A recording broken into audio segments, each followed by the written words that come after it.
a Roma, a igreja começou a ser estabelecida em várias partes do império e ela começou a pregar o evangelho. E naquele momento do início da igreja, a igreja enfrentou forte perseguição. Porque tudo que realizamos para Deus, nós não podemos pensar de que não vai haver uma perseguição, porque estamos lutando contra forças espirituais. É claro que a perseguição veio por parte dos homens, mas porque não estava satisfeito o mundo espiritual contra Deus, que a igreja se levantasse e que pregasse, e o inimigo das nossas almas não estava satisfeito com isso. Logo, a igreja sofreu forte perseguição. Num primeiro momento, a igreja sofre perseguição dos próprios judeus. Esse é um quadro retratando a queda de Saulo no caminho de Damasco, porque o próprio Saulo é instrumento de perseguição contra a igreja. Ele mesmo chega a dizer que não é digno de muita coisa porque ele perseguiu a igreja de Deus. Ele tinha carta branca dos sacerdotes para perseguir a igreja, prendeu alguns, e inclusive nesse quadro aqui está relatado também, apresentado o apedrejamento de Estevão. E o apóstolo Paulo, a história bíblica diz que aqueles que o apedrejaram depositaram as suas vestes aos pés de Saulo. Ou seja, ele estava ali assistindo aquilo, coordenando aquele trabalho, tanto no apedrejamento de Estevão, quanto indo para Damasco para prender crentes, para persegui-los. Perceba que no primeiro momento, a perseguição que a igreja enfrenta é uma perseguição dos judeus. O próprio apóstolo Paulo, depois de convertido, vai sair pregando nas cidades, e aqueles que se levantam contra ele, em Derbe, em Listra, em Icônio, em Éfeso, os que se levantam contra o apóstolo Paulo são os próprios judeus. Eles é que perseguem o apóstolo Paulo e perseguem a igreja no seu nascedouro. Mas logo depois, pouco tempo depois dessa perseguição inicial pelos judeus, a igreja também sofre perseguição pelo Império Romano. Os romanos passam a perseguir a igreja. E aqui está um quadro muito conhecido de Leon Jerome, que representa a última oração dos mártires cristãos. Aqui nós temos o Coliseu, nós já temos cristãos aqui em fogueiras, sendo queimados, e temos outros cristãos que estão sendo entregues às feras, que estão saindo aqui para atacar os cristãos. E os cristãos foram perseguidos das mais diversas formas, queimados, crucificados, apedrejados, entregues às feras. E quando lemos o capítulo 11 da Epístola aos Hebreus, nós podemos ver essa perseguição já sendo anunciada. Ele fala de homens que foram perseguidos, que saíram pelos valados, que foram cerrados ao meio. Aquilo que aconteceu com aqueles homens de Deus do passado também aconteceria com a igreja no futuro, e ser crente nessa época era algo muito difícil. Ser crente não era fácil, não era uma brincadeira engraçada inventar de ser crente e ser perseguido e morrer, tomar todos os seus bens e passar por tantas perseguições que a igreja passou. Todos os apóstolos, com exceção de João, que aliás também enfrentou perseguição, mas todos os demais morreram sob o ataque dessa perseguição à igreja. Não só Estevão como o primeiro mártir, mas logo em seguida nós temos Tiago, o irmão de João, filho de Zebedeu, que é decapitado por ordem de Herodes, e Herodes, vendo que agradava ao povo isso, mandou prender Pedro também para matá-lo. Foi a oração da igreja que moveu a mão de Deus, que enviou o anjo até a prisão e retirou Pedro dali. Porque naquele momento não era hora de Pedro morrer, porque ainda tinha muita coisa para fazer. Mas mais na frente, muitos anos depois, já bem idoso, ele também foi crucificado. Diz a tradição que foi crucificado de cabeça para baixo. E o apóstolo Paulo também foi perseguido e morto pelos romanos, sob a mando de Nero, e todos os outros apóstolos também passaram por isso. O apóstolo João, que não morreu da perseguição, mas Eusébio conta no seu livro História Eclesiástica que ele foi preso sob o comando de Domiciano e foi mandado ser colocado dentro de um tonel de azeite fervendo. E que teriam colocado João, e vamos lembrar que João aí já devia ter coisa de 90 anos de idade, e ele foi colocado dentro daquele tonel, mas que, para espanto de todos, quando retirado de dentro do tonel de azeite fervente, ele não tinha nenhuma queimadura. Quem conta essa história é o escritor da História Eclesiástica, Eusébio. E assim a igreja recebeu forte perseguição por parte de todos. Nero, Domiciano, Trajano, Adriano, Marco Aurélio, Sétimo Severo, Maximiano Trácio, Décio, Valeriano, Diocleciano e Galério. Até o ano 311, houve forte perseguição contra a igreja. E todos os pais da igreja, aí você inclui Papias, Justino Marte, Policarpo, foram mortos por causa do amor a Cristo, por amor ao Evangelho. Policarpo tem uma história belíssima, que já idoso, depois de muitos anos tomando conta daquela igreja, ele foi discípulo de João e foi levado para ser queimado na fogueira e seria liberto se ele negasse a Jesus. E ele disse: o Senhor Jesus andou comigo, foi fiel a mim todos esses anos. Por que que agora, depois de velho, eu iria negá-lo? E enfrentou a fogueira e foi morto e foi um dos que deram a sua vida pelo amor do Evangelho. Tudo vai mudar nessa questão mais na frente, quando nós entendermos o que aconteceu depois do Edito de Milão. Mas nesse momento a igreja estava crescendo, a igreja estava pregando o Evangelho, e nós precisamos entender também como foi a evolução dessa pregação do Evangelho. Porque todos os primeiros crentes eram judeus. Pedro e Paulo e Tiago e João e André, todos eles eram judeus. E todos aqueles que aceitaram Jesus como Salvador em Jerusalém também eram uma comunidade judaica. Era muito mais fácil para o judeu crer em Jesus como Salvador por todas as razões que já apresentamos. Eles adoravam ao único Deus, eles esperavam o Messias que lhes fora prometido, eles tinham a Bíblia, a Tanar, como a palavra de Deus que apresentava a Jesus. Quando vemos, por exemplo, Mateus capítulo 24, Jesus está falando com os judeus a caminho de Emaús e mostrando sobre essas coisas, eles ficam admirados e falam: será que Jesus não está sabendo de nada, do que aconteceu, de Jesus de Nazaré? E eles dizem assim: nós esperávamos que era ele que ia salvar Israel. Ou seja, eles estão desesperançados porque Jesus morreu, mas ele dizia: nós esperávamos que era ele o Messias.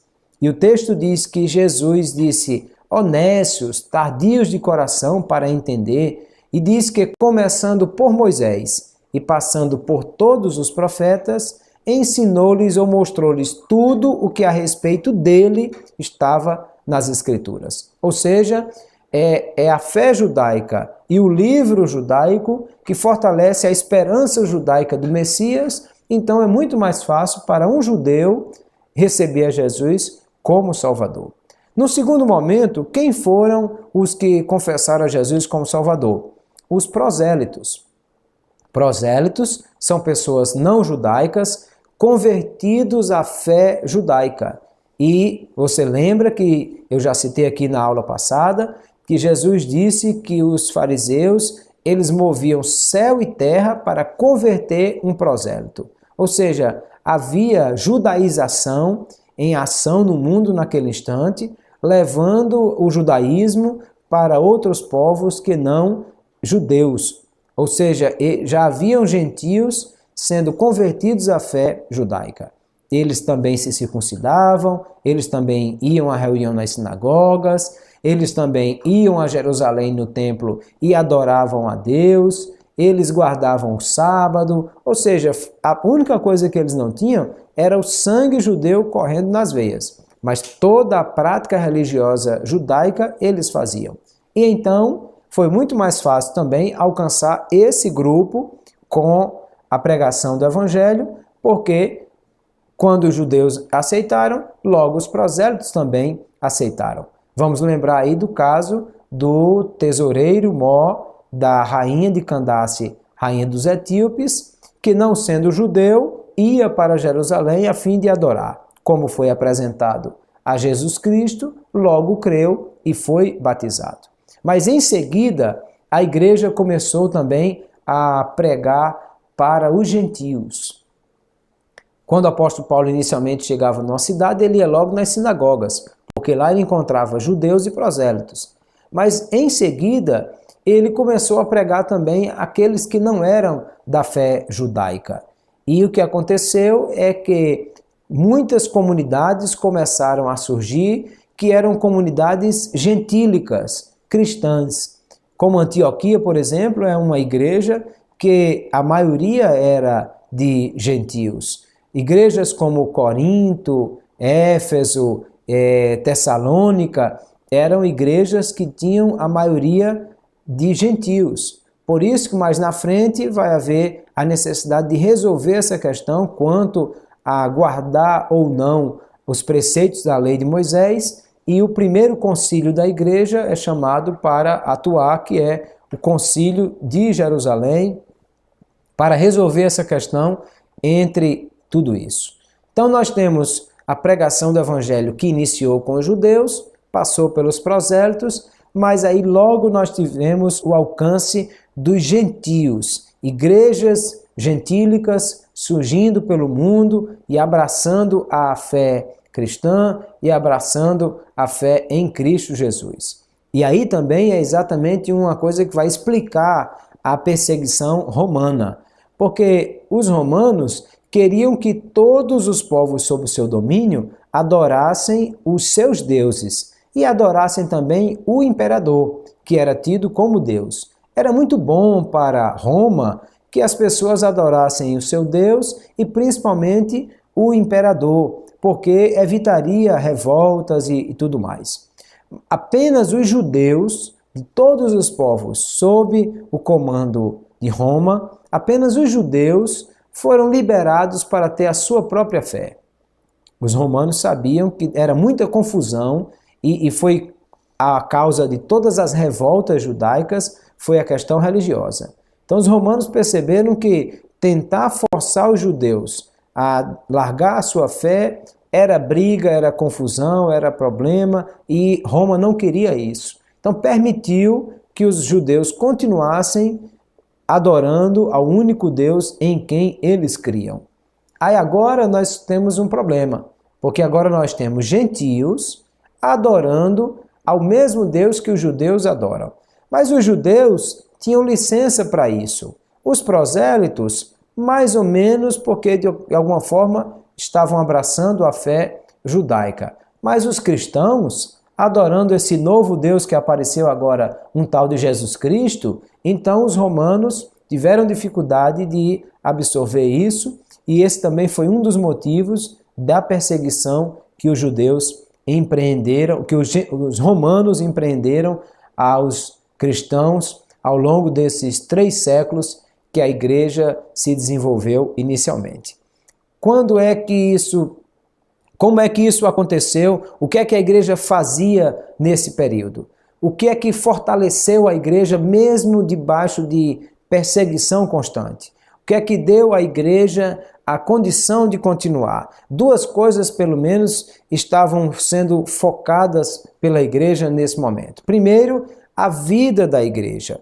A igreja era formada por pequenos grupos que se reuniam nas casas, às vezes em algum outro local, e eles cuidavam uns dos outros. Havia o amor que integrava a igreja. O próprio Jesus disse: nisso todos saberão que são meus discípulos, se vos amardes uns aos outros. A igreja se reunia, se tratava como irmãos, mesmo pessoas que nunca tinham se conhecido antes. Eles, como vimos na igreja em Jerusalém, até vendiam as suas posses para compartilhar com aqueles que nada tinham. Então a igreja cuidava de si mesma. A igreja estava envolvida com a própria existência dela, com cuidar uns dos outros, o amor, a comunhão, tudo isso ia sendo trabalhado. Até mesmo as ofertas que eram tiradas, elas eram revertidas, na maioria das vezes, para cuidar das necessidades da própria igreja, até porque a igreja não tinha ainda uma instituição, não tinha prédio, não pagava água, luz, energia, não tinha funcionários, não tinha uma instituição que tivesse também despesas. Então tudo que a igreja recebia basicamente era para ajudar aqueles irmãos carentes. A outra coisa que manteve a igreja nesse período coesa foi o cuidado com a doutrina. Logo cedo, a igreja percebeu que precisava defender a sua fé, que não podia abrir mão daquilo que era o ensinamento de Jesus Cristo. O próprio apóstolo Paulo vai escrever dizendo: olha, se até um anjo do céu vos apresentar outro evangelho, seja considerado maldição, seja anátema. Porque a igreja entendeu que precisava defender a fé em Jesus Cristo, e isso também foi um fator de agregação. Eles estavam reunidos em torno de uma fé comum. Eles estavam reunidos em torno do livro, dos ensinamentos de Jesus Cristo, e isso também fortalecia o grupo. É muito claro percebermos nesse período da história patrística, dos pais da igreja, quantos pais, chamados pais apologistas, se levantaram para defender a fé e escreveram cartas defendendo a fé cristã, defendendo Jesus Cristo, defendendo as Escrituras, e isso é feito de forma muito interessante. Esses fatores contribuíram para a igreja se preservar coesa, unida, até o terceiro século. Como disse, só era crente quem realmente era crente. Só estava na igreja quem de fato era convertido, porque havia forte perseguição e tantas outras coisas negativas aí. O que mudou essa história a partir do quarto século foi exatamente um fato muito interessante com Constantino. Constantino era o imperador romano de então, e naquela época haviam 2 imperadores, e para cada imperador ainda havia um segundo, que era um Augusto, porque foi a época em que Roma foi fortemente atacada pelos seus próprios, pelos próprios membros da elite de Roma. O que acontecia era que uma pessoa reinava, logo em seguida vinha outro e matava esse e reinava em seu lugar, muitas vezes apenas alguns meses no poder, e aí era morto também. Então, para evitar isso, como o Império Romano havia se espalhado pelo mundo todo, se criou como se fosse uma sede em Roma e uma sede em Constantinopla, como que se uma sede ocidental e uma sede oriental. E em cada um desses pontos havia um César e um Augusto, dois homens com poderes. 2 estavam em Roma e 2 estavam em Constantinopla. Isso para evitar, foi a solução achada para evitar aquele problema. Agora alguém, para dominar todo o Império Romano, não tinha que matar uma pessoa, tinha que matar 4 para poder conseguir ser o novo imperador. Então esse modelo fez com que estancasse esse período de matar um imperador atrás do outro. E aí nesse momento existe Constantino, que é um desses que está como um dos líderes de Roma, mas ele resolve marchar contra o outro para unificar o Império Romano novamente. E nessa ida, ele, para enfrentar a famosa batalha da Ponte Milvian, ele diz que tem uma visão, um sonho. Naquela visão, ele viu um lábaro. Lábaro era um símbolo cristão, uma cruz. E quando ele viu no céu o lábaro, ele viu também uma fala, uma inscrição daquele que seria Jesus Cristo, dizendo: com este sinal vencerás. E então ele enfrentou a batalha da Ponte Milvian, venceu o seu adversário e unificou o Império Romano, tornando-se o único imperador de todo o império. E agora ele associa essa vitória a Jesus Cristo. Constantino diz que foi Jesus que lhe apareceu e lhe apresentou o lábaro e disse: com esse sinal vencerás. E ele então converte-se à fé cristã. Há quem duvide se a conversão foi genuína, se não foi e tudo mais, mas o fato é que isso mudou completamente a história da igreja. Porque antes, até aqui, como vimos, ser crente era ser perseguido, era ser maltratado. Ser crente era passar por muitas dificuldades e dar a sua própria vida por amor a Jesus Cristo. Agora não. Agora não há mais perseguição. O edito de tolerância já tinha interrompido a perseguição constante. E agora o edito de Milão dá total liberdade religiosa para aqueles que querem adorar a Jesus Cristo. Logo, agora não há mais problemas. A igreja ficou muito alegre com tudo isso no primeiro momento.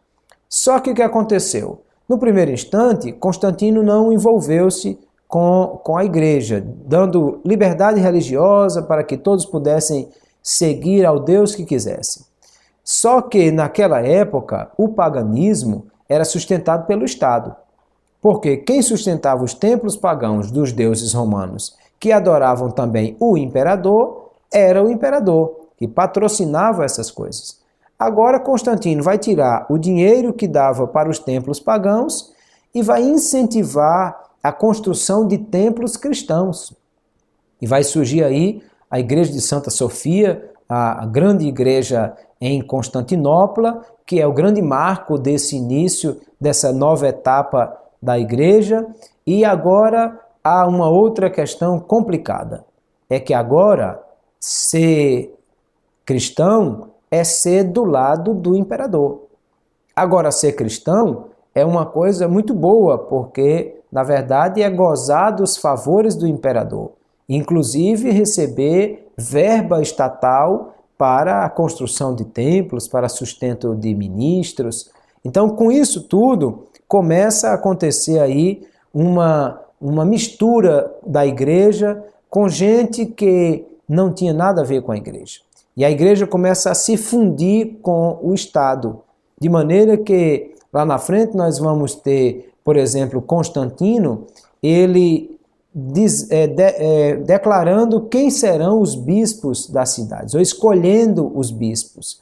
Agora o bispo é nominado pelo imperador. E aí quem ele vai escolher como bispo? Ele vai escolher aquele que lhe é favorável. Agora, antes tinha que orar, jejuar, pedir a Deus, levantar as mãos para os céus e entregar ao Senhor a sua direção. Aliás, era somente um homem muito corajoso que assumia essa direção, porque na hora de uma perseguição, o primeiro a ser morto era o líder, era o bispo da igreja. Agora não. Agora é o governador quem escolhe quem é o líder, quem é o bispo, e ele goza dos favores do governador para estar ali. As primeiras mudanças logo vieram a ocorrer e logo muitos problemas vieram a surgir de ordem política, de ordem espiritual, associadas a essa questão.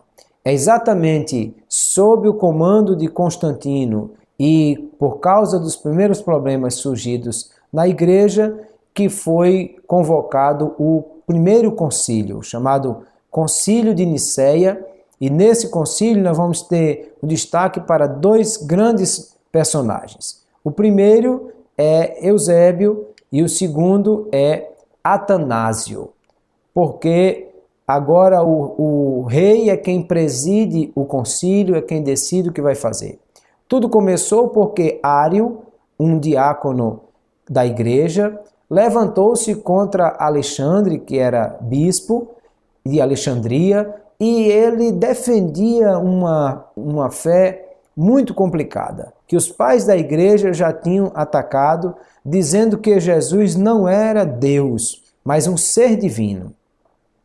Ário dizia que Jesus tinha sido criado por Deus e Deus, a partir de Jesus, criou todas as coisas. Esse debate foi levado diante do imperador e diante da igreja, e muitas coisas aí aconteceram. Mas o concílio foi levantado e Atanásio foi o secretário daquele concílio. Foi sob a sua liderança que o concílio decidiu aquilo que era o que ainda hoje pregamos como sendo a fé cristã. Então, aquele concílio editou um documento para dizer o que era que eles pensavam. O credo niceno, o credo atanasiano, declarou que Jesus é Deus e é Deus incriado e que é Deus que existe eternamente, assim como o Pai e o Espírito Santo. As ideias de Ário não foram acatadas e ele foi banido da igreja. Mas depois Eusébio vai trabalhar politicamente para que a coisa aconteça, e lá na frente o bispo Alexandre é retirado e Ário é empossado ou é declarado que seria o bispo daquela cidade. Mas morreu de um mal súbito na noite anterior à sua posse, e o herege nunca chegou a assumir a cadeira de bispo. Quem veio a se tornar bispo da cidade mais uns dias é o próprio Atanásio, que Deus levantou para ser um homem, para aquele momento, defender a fé cristã e sustentar os princípios da palavra de Deus.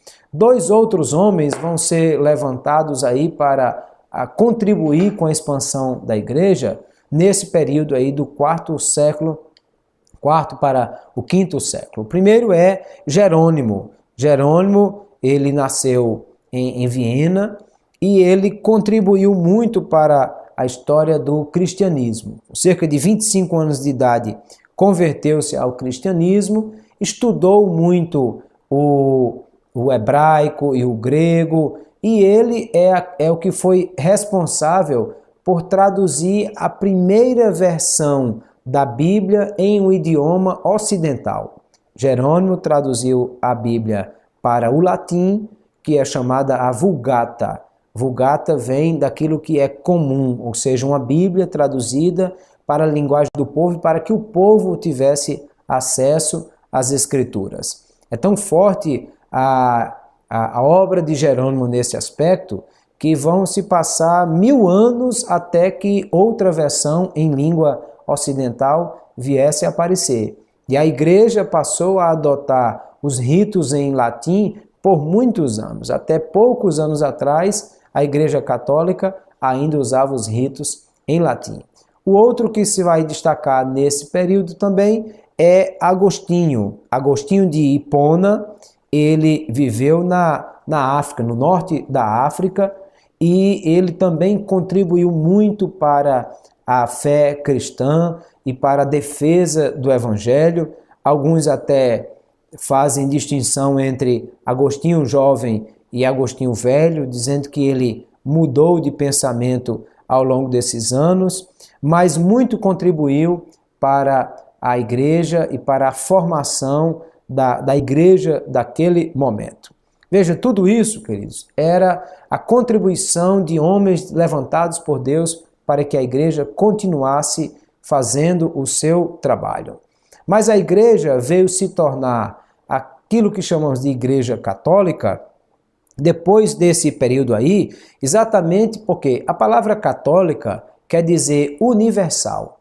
É que naquele primeiro instante havia simplesmente igrejas, uma aqui, outra ali e outra lá, e elas não tinham nada em comum senão a fé em Jesus e a união fraternal. Ou seja, não havia um governo central, não havia uma organização institucional, não havia nada que as ligasse. Depois começaram a surgir as primeiras associações, a primeira forma organizacional de se conduzir a igreja. E aí a igreja depois une-se ao Estado para se tornar aquilo que veio a ser a Igreja Católica. Mais na frente vai surgir o Sacro Império Católico Germânico, que vai se tornar o império mais longo de todos os tempos. O quadro que aqui apresenta é a coroação de Carlos Magno como rei e é feito dentro de um forte contexto religioso, porque igreja e Estado estão juntos, a mesma direção, uma instituição criada nesse sentido. Aí nós vamos começar a ter o governo papal, aquele que era o bispo de Roma passa a ser o líder da igreja e passa a comandar não só os destinos espirituais, mas também os destinos administrativos da igreja. E agora a igreja não é mais um agrupamento de pessoas unicamente para adorar a Deus, mas há toda uma organização institucional por trás dessa igreja. Isso a partir do V século já começam a surgir os primeiros papas ou aqueles que se denominam aí. Isso vai por muitos anos se alongar. É um período muito complicado que é chamado de Idade das Trevas. Tanto é a Idade das Trevas na história, porque a igreja impedia muitas vezes o crescimento científico em algumas coisas que ela julgava ser contrária, mas é também Idade das Trevas na questão espiritual, porque coisas complicadas começaram a acontecer e o paganismo começou a entrar na história. Primeiro, o paganismo entrou por causa do sincretismo religioso. Constantino tinha a ideia de que era necessário trazer os pagãos para a igreja e o preço a ser pago para isso muitas vezes era alto. Então é onde está, por exemplo, o surgimento de algumas festas pagãs que foram trazidas para a igreja cristã. Todos nós sabemos, nós já vimos isso em lições passadas sobre a questão da neve que cai no inverno durante o período de dezembro e janeiro em Israel, e vimos que não é possível que Jesus tivesse nascido nesse período, porque a Bíblia diz claramente que pastores estavam durante as vigílias da noite guardando os seus rebanhos. Ou seja, era primavera quando os rebanhos estavam no campo e não inverno quando a neve cai. Logo, o dia 25 de dezembro foi instituído como o dia do nascimento de Jesus, não por causa de sabermos que dia Jesus nasceu, porque nós não sabemos disso. Não temos o registro de nascimento de Jesus para saber que dia ele foi.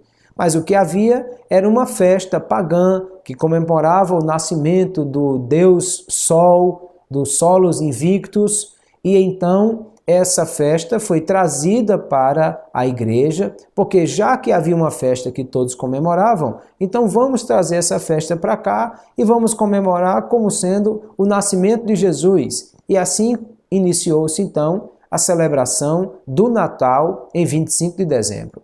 Nunca aconteceu em lugar nenhum de você ver nas Escrituras a celebração do Natal até o final do terceiro século. E nem Jesus, nem os discípulos, nem a igreja depois disso fez essa celebração, muito menos nessa data. É a partir de Constantino que isso vai acontecer. Mas se fosse somente isso, era uma coisa complicada, mas mais fácil de resolver. É que depois outras coisas foram sendo inseridas e nós vamos dar uma olhada aqui no quadro com algumas coisas que foram inseridas depois. Doutrina do Purgatório, inserida por Gregório o Grande, cerca do ano 593. veneração da cruz, imagens e relíquias, ordenado por Imperatriz Irene no ano 788, o celibato do sacerdócio decretado pelo Papa Bonifácio VII no ano 1079, venda de indulgências, considerado como a compra do perdão no ano de 1190, o dogma da transubstanciação, de que o pão se transforma fisicamente no corpo de Jesus, foi decretado pelo Papa Inocêncio III em 1215, e a doutrina do purgatório, proclamada como dogma de fé pelo Conselho de Florença em 1439, ou seja, nós estamos vendo que a fé foi se deteriorando por causa de muita coisa sendo introduzida.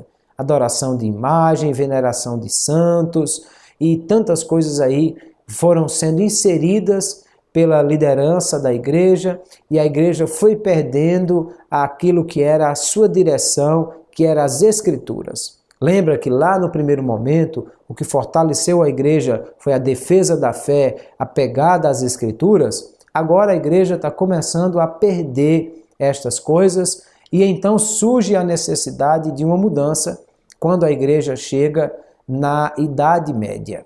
Aí passou uma questão muito complicada, porque a igreja agora, para confrontar os que lhe eram contrários e para forçar aqueles que não aceitavam as mudanças que foram introduzidas, passou a utilizar-se de algo terrível que era chamado o Tribunal do Santo Ofício ou a Santa Inquisição. Nós temos aqui um quadro de alguém sendo esticado, sendo torturado. Nós temos aqui a ideia de um modelo de uma cadeira cheia de pregos para prender alguém e maltratá-lo e torturá-lo. Aqui foram muitos os métodos, e milhares de cristãos foram mortos por esta causa. Bastava alguém não concordar com as doutrinas de então, levantando-se contra o Papa e contra aquilo que foi ensinado por ele, para ser perseguido pela Santa Inquisição. No mundo inteiro houve perseguição de cristãos, e isso causou uma dificuldade muito grande para a igreja.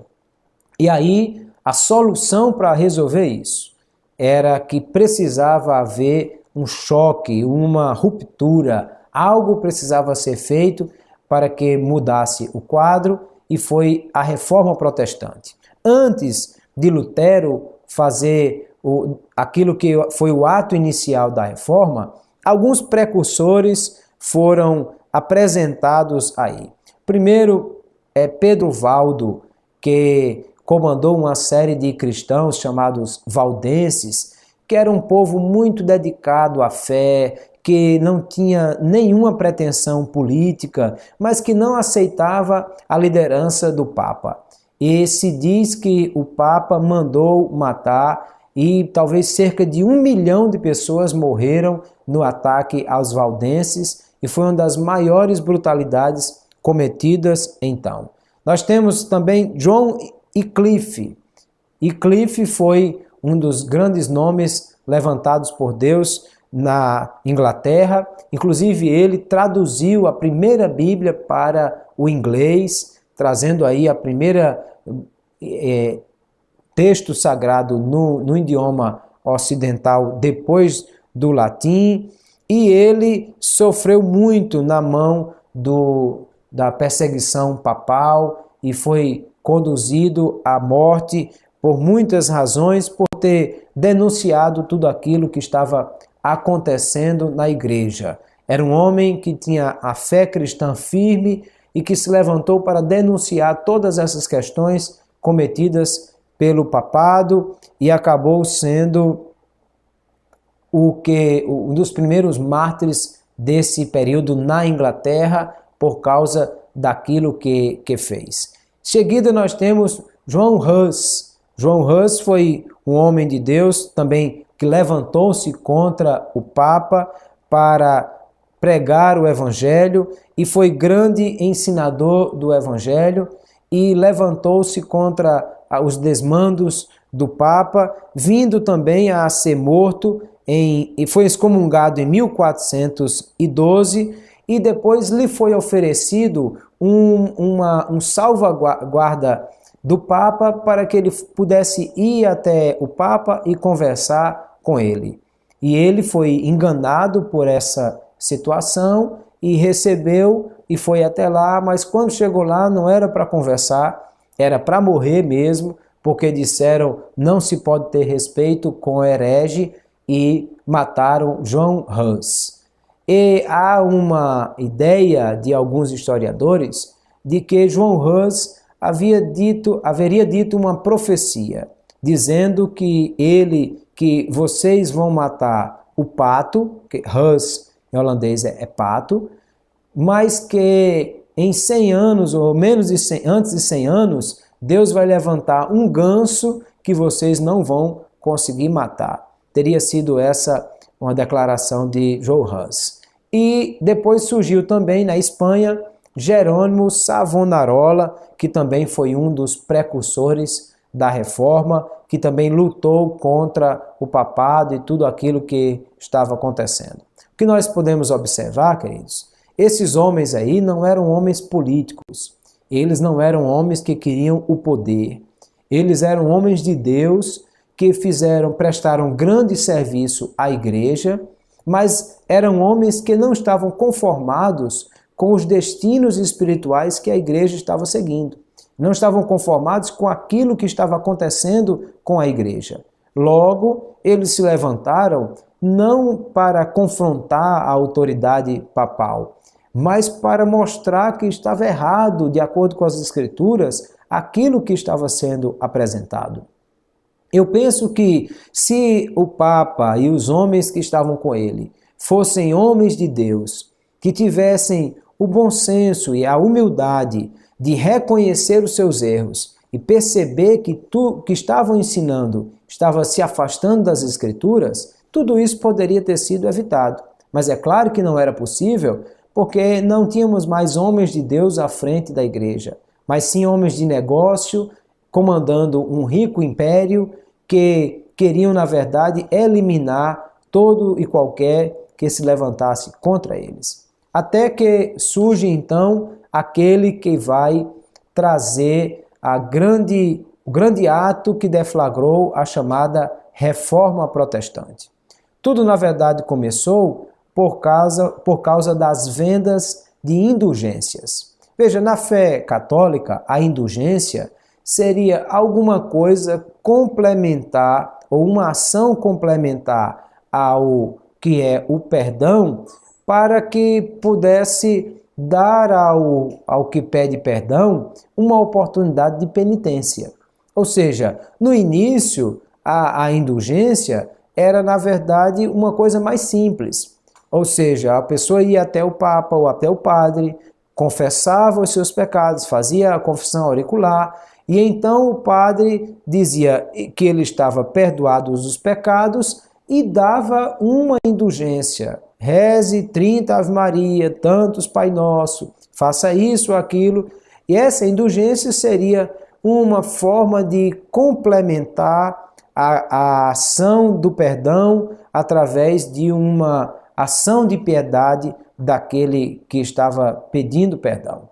Só que, principalmente para a construção da Basílica de São Pedro, a igreja começou a ter necessidade de juntar dinheiro, de ter dinheiro para isso. E então começou a enviar pregadores pelo mundo para falar dessas questões e angariar fundos. E agora as indulgências não eram mais uma Ave Maria ou um Pai Nosso, mas dinheiro que poderia ser depositado no baú para que a pessoa tivesse a complementação da salvação. Ele pedia perdão pelos pecados e dava alguma coisa para complementar isso. E aí o que aconteceu é exatamente que essas indulgências começaram a ser vendidas por todo o Império Romano ou por todo o Império germânico, e então chega à Alemanha um homem que foi o grande vendedor de indulgências ali, que é o quadro que aqui está apresentado, Johann Tetzel. Ele foi um grande vendedor e ele dizia: a moeda cai no fundo do baú e o seu parente pula do purgatório para o céu, porque as indulgências também começaram a ser vendidas não só pelo que pagava, mas que podia pagar em favor dos que já morreram. E ele dizia ainda que se alguém pagasse a indulgência, ele teria os seus pecados perdoados, ainda que ele violasse a mãe do Filho de Deus. Agora, você imagine, não estou falando só que ele dizia que se alguém estuprasse, violentasse Maria, é que a igreja tinha também o dogma da virgindade perpétua de Maria. Quer dizer, alguém que violasse a mãe do Filho de Deus não só cometia o crime, o pecado de estupro, mas até desfazia o dogma católico da perpétua virgindade de Maria. E ele dizia que se alguém violasse a mãe do Filho de Deus, mas pagasse, ainda assim os pecados eram perdoados. Foi quando o jovem Lutero, professor da Universidade de Wittenberg e pároco daquela cidade, ele já estava sendo confrontado na sua fé. Porque a leitura de Romanos 1,17, que disse: o justo viverá da fé, já estava remoendo aquele homem, porque ele não conseguia mais enxergar outra forma de ver a salvação, senão unicamente pela fé. E agora chega alguém dizendo que paga o dinheiro e a fé e a salvação é conquistada, então foi, como se diz no ditado popular, a gota d'água. Foi aquilo que faltava para ele não suportar mais tudo isso. E então, no dia 31 de outubro do ano de 1517, Lutero afixou à porta da igreja que ele era o padre as suas famosas 95 teses. Veja, Lutero não queria formar uma nova igreja, Lutero não queria defender novas ideias, Lutero não queria sequer reformar o papado ou a igreja. Pelo contrário, Lutero, na verdade, acreditava que o Papa, ao receber a sua declaração das 95 teses, voltaria atrás na venda de indulgências. As 95 teses, basicamente, elas dizem 95 razões porque eu não concordo com a venda de indulgências, mas porque ela agride a salvação pela fé. Era basicamente isso que Lutero estava fazendo. Disse um certo escritor que Lutero era como se fosse um homem que está descendo no escuro a escadaria da torre do sino da igreja. E ele tropeça e cai. E no vazio passa a mão, e o que ele consegue alcançar com a sua mão é a corda do sino. Então ele fica pendurado na corda e o sino batendo e chama a atenção da cidade toda. Alguém pode pensar que aquele homem estava querendo chamar a atenção da cidade para si. Na verdade, ele estava caindo e tentou agarrar alguma coisa para não se arrebentar. Então, é isso que se diz sobre Lutero. Ele não queria formar uma nova igreja, mas estava tentando sobreviver na sua fé diante de um mundo tão conturbado. Aí a sua declaração causa forte impacto em todo o império, isso chega até o Papa, e Lutero é convidado para ir ao Vaticano. Ele não aceita ir ao Vaticano, inclusive orientado pelos seus amigos, e ele é levado à cidade de Worms para a chamada Dieta de Worms, quando ele seria confrontado com relação a tudo que havia falado e dito, e muito mais do que isso. Deus tem o controle de todas as coisas, e na Alemanha, poucos anos antes de Lutero, surgiu um alemão que inventou a imprensa. Wittenberg foi quem inventou a forma de se imprimir tinta no papel e gerar livros. E o que um editor de livros precisa? Ele precisa de um escritor. E encontrou em Lutero um homem que estava disposto a escrever. Inclusive, mais na frente, ele vai traduzir a Bíblia para o alemão e vai ser impressa também. E então, entre o dia que afixou as teses e o dia que foi a Dieta de Worms, coisa de 3 anos depois, centenas de milhares de cópias de livros escritos por Lutero já haviam se espalhado pela Europa toda. E então, diante dele, numa mesa foram colocados os livros que ele escreveu para dizer: você abre mão de tudo que escreveu e declara que tudo que escreveu é mentira. E ele disse que não poderia ir contra a sua consciência e a sua fé em Cristo Jesus, e então foi condenado na Dieta de Worms. É que o seu amigo Ferdinando, príncipe de Wittenberg, o raptou para que ele não fosse morto por um grupo que já estava certo de matá-lo, e ele ficou escondido por muito tempo no castelo. Ali foi onde traduziu a Bíblia para o alemão, e a partir daí as coisas começaram a mudar, porque o que Lutero levantou não era uma coisa só dele. Na verdade, era um anseio de muita gente espalhado por todo o império. Não era só Lutero que não aguentava mais o pecado e as heresias da igreja. Muita gente, os que morreram antes, Pedro Valdo, João Hus, Wycliffe, Savonarola, foram alguns dos que já estavam insatisfeitos.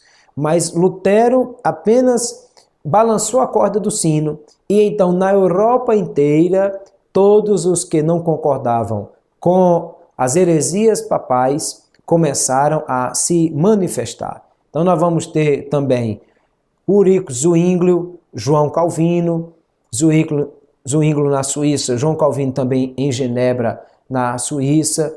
Eles vão trazer um novo entendimento, construindo algo muito interessante que veio a ser a fé reformada, retornando a igreja para a palavra.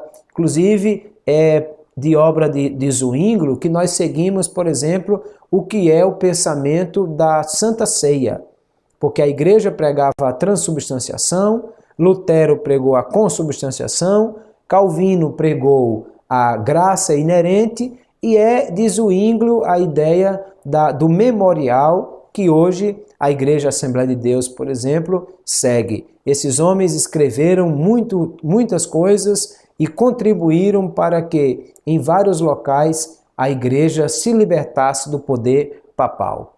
Também aqui na França nós temos o quadro representando a noite de São Bartolomeu, quando os cristãos franceses, chamados huguenotes, foram assassinados num ataque brutal na chamada Noite de São Bartolomeu, onde os comandados do Papa se reuniram para atacar os cristãos, mas pensando que aquilo faria com que a fé dos cristãos da França desvanecesse, aquilo, na verdade, muito os impulsionou.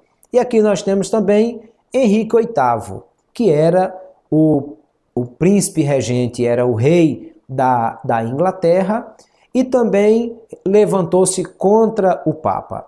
Alguns questionam o aspecto de Henrique VIII ter sido um reformador, porque ele, na verdade, tinha desejos pessoais, interesses pessoais nessa questão.